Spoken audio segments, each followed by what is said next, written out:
오늘 주시는 하나님의 말씀은 요한계시록 13장 1절에서 10절까지의 말씀입니다. 요한계시록 13장, 제가 가진 성경에는 411장이 있습니다. 1절부터 10절까지 한 절씩 교독하신 후에 마지막 절은 함께 합독하시겠습니다. 제가 먼저 읽도록 하겠습니다. 내가 보니 바다에서 한 짐승이 나오는데 뿔이 10이요 머리가 7이라. 그 뿔에는 10 왕관이 있고 그 머리들에는 신성모독하는 이름들이 있더라. 내가 본 짐승은 표범과 비슷하고 그 발은 곰의 발 같고 그 입은 사자의 입 같은데 용이 자기의 능력과 보좌와 큰 권세를 그에게 주었더라. 그의 머리 하나가 상하여 죽게 된 것 같더니 그 죽게 되었던 상처가 나음에 온 땅이 놀랍게 여겨 짐승을 따르고 용이 짐승에게 권세를 주므로 용에게 경배하며 짐승에게 경배하여 이르되 누가 이 짐승과 같으냐 누가 능히 이와 더불어 싸우리요 하더라. 또 짐승이 과장되고 신성모독을 말하는 입을 받고 또 42달 동안 일할 권세를 받느니라. 짐승이 입을 벌려 하나님을 향하여 비방하되 그의 이름과 그의 장막 곧 하늘에 사는 자들을 비방하더라. 또 권세를 받아 성도들과 싸워 이기게 되고 각 족속과 백성과 방언과 나라를 다스리는 권세를 받으니 죽임을 당한 어린 양의 생명책에 창세 이후로 이름이 기록되지 못하고 이 땅에 사는 자들은 다 그 짐승에게 경배하리라. 누구든지 귀가 있거든 들을지어다. 함께 읽겠습니다. 사로잡힐 자는 사로잡혀갈 것이요 칼에 죽을 자는 마땅히 칼에 죽을 것이니 성도들의 인내와 믿음이 여기 있느니라. 아멘. 오늘 말씀은 좋게 말해서 굉장히 심오한 의미가 담겨있는 말씀 구절이라는 것에 함께 계신 성도님들도 동의하실 것이라 생각됩니다. 여러 모습을 한 짐승의 모습을 묘사하면서 또 어떠한 나를 이야기하는 것 같기도 하고 또 여러 생각나게 하는 구절들이지만 저와 여러분은 그 이상의 상상으로 이 말씀을 바라보는 것이 아니라 이 말씀이 이끄는 대로 또 말씀이 이끄시는 곳까지 가기만 해도 벅찬 하나님의 말씀들이 많이 있기 때문에 오늘 저와 여러분의 말씀을 본문 말씀 가운데 있는 10절 말씀에 좀 더 집중해서 함께 나누고자 합니다. 제가 한번 다시 13장 10절의 말씀을 읽어보도록 하겠습니다. 사로잡힐 자는 사로잡혀 갈 것이요 칼에 죽을 자는 마땅히 칼에 죽을 것이니 성도들의 인내와 믿음이 여기 있느니라. 성도들의 인내라는 말씀, 여러분 삶 가운데서 얼마나 묵상하고 또 생각하고 계십니까?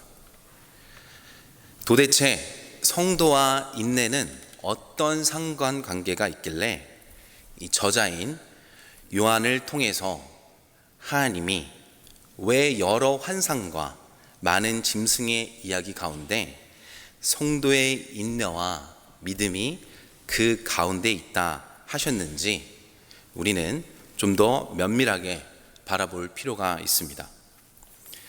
보통 저희가 생각하는 인내의 의미는 여러분들의 각자의 삶 가운데 다양한 의미로 또는 하나의 사건으로 추억으로 가지고 계시겠지만 공통적으로 이 인내라는 의미를 살펴볼 때에 대부분은 어떠한 삶의 여정과 그 과정 가운데 나타나는 일반적인 일이라고 생각하고 또 그러한 인내의 상황을 버티고 혹은 즐기는 등 여러 가지 방법으로 인내라는 것을 하며 지금까지 살아오셨을 것입니다. 하지만 성도 여러분, 여러분의 삶에서 이 인내를 물어볼 때 과연 이 인내가 쉬운 것일까요? 아니면 쉽지 않은 것일까요? 저희 한국의 유명한 말 중에 참을인 3번이면 살인을 멸한다 라는 말이 있습니다. 이것을 덧붙여서 말하면 이 참을일 3번을 넘으면 누구 하나는 목숨이 위태로울 수도 있다라고 볼 수 있을 정도로 이 인내라는 것은 이 사람으로서 가지고 있는 또 개인적으로 여러 사회적 관계 가운데 갖춰야 될 어려운 능력 중에 하나일 것입니다. 그렇다면 우리가 살아가는 이 세상에 이 가운데서도 이 힘든 인내를 저와 우리를 구원하신 하나님이 66권의 말씀을 통해서 요구하고 계신다는 것을 너무나도 잘 알고 계실 것입니다. 하지만 우리가 그만큼 더 잘 알고 있는 것은 인내하는 것이 정말로 쉽지 않다라는 것입니다. 저희가 혹여 이 인내라는 것이 너무 쉽고 또 가볍고 편하다면 지금까지 우리의 삶을 돌아봤을 때 또 개인의 삶에서 사회 안에서도 이 살아가는 것이 어렵지 않았을 것입니다. 그렇지만 이 인내는 단순히 인내만 해서 되는 것이 아니라 저희에게 여러 가지 것들을 요구하고 있기 때문에 너무나도 쉽지 않다는 것을 잘 알고 계실 것입니다. 하지만 저희는 이러한 당연한 인내의 삶을 살아왔고 또 그러한 삶에 매우 적응돼 있고 최적화돼 있어서 그러한 인내의 삶을 하나님께서 요구하시는 성도의 인내에도 적용하게 되는 상황이 많은 것 같습니다. 하나님이 원하시는 성도의 인내와 또 세상의 인내의 차이는 무엇일까요? 세상의 인내는 저희의 노력과 능력으로서 또 한 단계 한 단계 버티며 참고 견디는 하나의 극기 훈련과 같은 느낌으로 느껴지기도 합니다. 하지만 하나님께서 바라는 성도의 인내는 신앙생활 안에서 그저 버티고 견디는 것이 아니라 바로 준비된 자가, 다시 말해 훈련된 자가 실전으로 겪게 되는 하나의 시험장이 될 수 있으며 또 나를 확인할 수 있는 귀한 시간임을 오늘 말씀을 통해서 알기 원합니다. 성경에서 말하는 인내에는 그 앞에 따라오는 말씀이 있습니다. 베드로후서 1장 초반절에 신의 성품에 참여한 자에 대해서 하나님께서 말씀하시면서 이렇게 말씀하고 계십니다. 너희가 더욱 힘써 너희 믿음의 덕에 지식의 절제를, 절제의 인내를, 인내의 경건의 형제우애를, 형제우애의 사랑을 더하라 라고 말씀하고 계십니다. 절제에 무엇을 더하라고 말씀하십니까? 바로 인내를 더하라 말씀하시고, 인내가 끝이 아니라 그 인내를 통해서 여러분들이 경건으로 나아가기를 간구하고 계신 것입니다. 오늘 우리가 읽은 이 13장, 요한계시록 13장 10절의 말씀은 저희가 먼저 예수 그리스도를 믿음으로써 하나님의 구원의 계획에 참여하였다면 믿음으로 말미암아 주시는 하나님의 선한 말씀이 내 안에 있어서 그 말씀이 덕을 행하게 하고 그 선한 말씀이 주는 덕과 지식을 통해서 절제하며 인내하고 있느냐라고 묻고 있는 것입니다. 여러분의 신앙생활은 하나님의 말씀이 나를 이끄는 삶이 되어야 합니다. 마치 강아지를 산책시키듯이 잠깐 공기를 쐬게 하는, 그렇게 하는 것이 아니라 압도적으로 저와 여러분의 삶을 이끌고 있어야 된다는 것입니다. 이 믿음으로써 덕이라 함은 결국 하나님의 말씀이 내 안에 있기 때문에 그 말씀이 빛이 되고 소금이 되어서 세상에서, 이 세상 가운데서 덕이 된다는 것을 말하는 것입니다.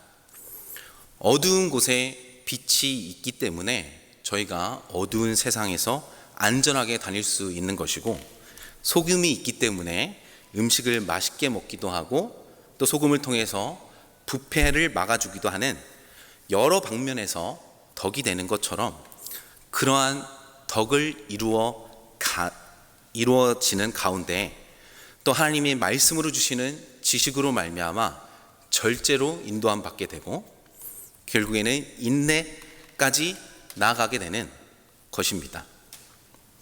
그렇다면 단순히 내가 참고 버티며 견디는 인내를 말하는 것이 아닌, 내가 날마다 하나님의 말씀에 인도함을 받고 있는지부터 점검하고, 단순히 지식적인 말씀이 아니라 살아 운동력 있는 말씀이 되어서 그 말씀으로 하나님의 인도하심을 받고 나의 생각과 이론을 파하고 하나님의 뜻으로 인도함을 받게 될 때에 비로소 넉넉하게 성도의 인내로 나아가게 된다는 것을 말씀으로부터 깨닫는 저와 여러분이 되기를 소망합니다.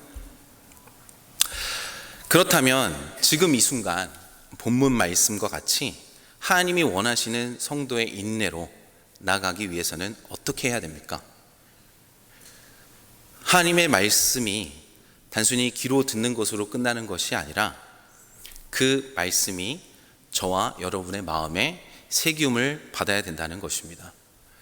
저희가 암기로만 마음에 새겨지면 너무 좋겠지만, 또 그 과정이 전혀 나쁠 것이 없는 것이지만, 결국에는 그 말씀이 우리 마음 가운데 새기움 받아야지만 하나님께서 원하시는 그 순종의 길로 나아갈 수 있다는 것입니다. 하나님께서는 예레미야 31장 33절 말씀에 이렇게 말씀하십니다.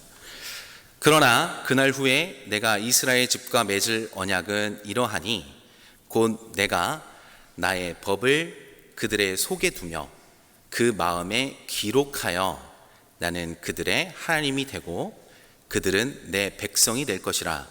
여호와의 말씀이니라. 아멘. 하나님의 말씀, 즉 그 법을 우리 마음에 기록한다라고 말씀하십니다. 그리고 히브리서 8장 10절 말씀에 보면 또 주께서 이르시되 그날 후에 내가 이스라엘 집과 맺을 언약은 이것이라 하시고 내 법을 그들의 생각에 두고 그들의 마음에 이것을 기록하리라. 나는 그들에게 하나님이 되고 그들은 내게 백성이 되리라. 아멘. 히브리서 말씀에도 이렇게 우리의 생각과 마음에 기록한다 말씀하고 계십니다. 여러분 많이 알고 있는 유대인들이 제일 중요시하는 것 중에 하나가 그 말씀을 암송하는 것입니다. 여러분도 이제 신앙생활 하시면서 들어보셨을 것인데요. 그들은 이제 어렸을 때부터 모세오경을 암기한다고 합니다. 네, 그 모세오경을 암기해야만 그 성인식을 이제 통과하고 그런 이제 유대인 커뮤니티에 올바르게 또 정착하게 되는 것인데요. 그 가운데 이 템필린이라고 하는 도구가 있는데, 그 도구가 뭐냐면 머리에 그 성경 구절이 있는 그런 박스 같은 게 있는 작은 박스가 있는데, 그것을 두르고 또 우리가 알듯이 이렇게 손목에 가죽으로 하나님의 말씀을 두르면서 그들이 하고자 하는 것은 하나님의 말씀을 암기하고 늘 간직하겠다라는 다짐과 노력이라고 합니다. 하지만 그 선민 사상으로 그 유대인들이 선택받은 민족이지만 결국에는 예수님을 통하여서 그 불완전한 율법이 완성되었을 때 말씀하시는 것은 우리의 노력과 열심으로 말씀을 사모하는 것도 필요하지만 결국에는 그 예수 그리스도가 없이는 그 말씀이 내 안에 온전하게 거하지 못한다라는 것을 우리가 알아야 된다는 것입니다. 저와 여러분이 오늘 이 인내로 시작한 질문을 그냥 지나치시는 것이 아니라 구원의 표대를 향하는 그 경주를 하는 믿음의 백성으로서 세상의 기준으로는 전혀 볼 수 없었던 하나님의 법을 알게 하셨음에 감사하시면서 그 법을 따르는 성도들이 되기를 소망합니다. 우리가 이러한 성도의 인내에 들어가게 되면 세상의 방법과 방식으로 여러 환난과 위험 가운데 여러 방법을 강구할 때에도 세상의 방법이 아닌, 결코 나의 뜻과 생각이 아닌 하나님의 말씀과 그 말씀으로 말미암아 준비되고 지식과 절제와 인내로 나아가게 되니까 온전한 인내 가운데 평강으로 나아가는 저와 여러분이 되는 것입니다. 그 끝은 어디입니까? 결국 사랑으로 나아가는 하나님의 놀라우신 경륜을 알 수 있는, 또 신실함을 알 수 있는 중요한 과정임을 기억하시면서 여러분의 마음 가운데 하나님의 말씀으로, 또 덕으로, 지식으로, 절제로 인내를 이루시며 경건과 사랑으로 나아가기를 소망합니다. 말씀을 마무리하겠습니다. 혹시 하나님의 말씀이 내 안에 온전히 뿌리를 내리지 못하는 것 같고 또 은혜로 나아가기가 어렵다고 생각이 들 때도 있을 수 있습니다. 그럴 때에 다시금 하나님의 말씀으로 돌아가서 나의 마음밭에 아직 발견되지 못한 여러 돌들과 자갈들, 또 기경되지 않은, 땅이 고르게 되지 않는 부분이 없는지 혹은 가라지가 있는지 점검하고 깨달아서 그 깨달은 말씀을 붙잡으시고 나를 성도의 인내로 인도하지 못하게 하는 옛 구습과 내 안의 쓴뿌리를 예수 그리스도의 이름으로 회개함을 구하며 나아가게 될 때에 하나님께서 도와주실 줄을 믿으시기 바랍니다. 성도 여러분, 환난은 나의 마음이 하나님에게서 떠나는 것부터 시작이고 또 내 마음이 세상으로부터 빼앗기는 것부터 시작이 됩니다. 그럴 때일수록 단 한 줄의 말씀이라도 저와 여러분의 마음에 사랑으로 뿌리내리고 새기움을 받을 수 있도록 더욱 모이기를 힘쓰며 오늘 하나님께서 바라시는 성도의 인내가 나의 힘과 능력이 아닌 하나님으로 말미암아 이루어지는 저와 여러분이 되기를 소망하고 축복합니다. 기도하시겠습니다. 사랑의 하나님 아버지, 감사합니다. 하나님의 그 크신 뜻을 우리의 지혜와 상상으로도 감당할 수 없음을 아옵니다. 하지만 오늘 말씀을 통해서 깨닫는 것은 이 세상에서 우리가 할 수 있는 건 하나님께서 주신 말씀을 붙잡고 깨닫고 오직 예수 그리스도의 이름으로 아직까지 내 안에 있는 불의함과 옛 구습을 끊어냄을 구하는 것밖에 없는 것을 알게 되었습니다. 주님, 우리에게 하나님의 말씀을 주시고 또 새겨주시고 사랑으로 뿌리를 내리게 해주셔서 세상의 인내가 아닌 하나님의 뜻대로 성도의 인내를 이루러 사랑으로 나아가 하나님이 기뻐하는 복된 성도가 되도록 주여 인도하여 주시옵소서. 오늘부터 시작되는 주말간에 하나님의 은혜와 평강이 가득하기를 간구하며 사랑이 많으신 예수 그리스도의 이름으로 기도드립니다. 아멘.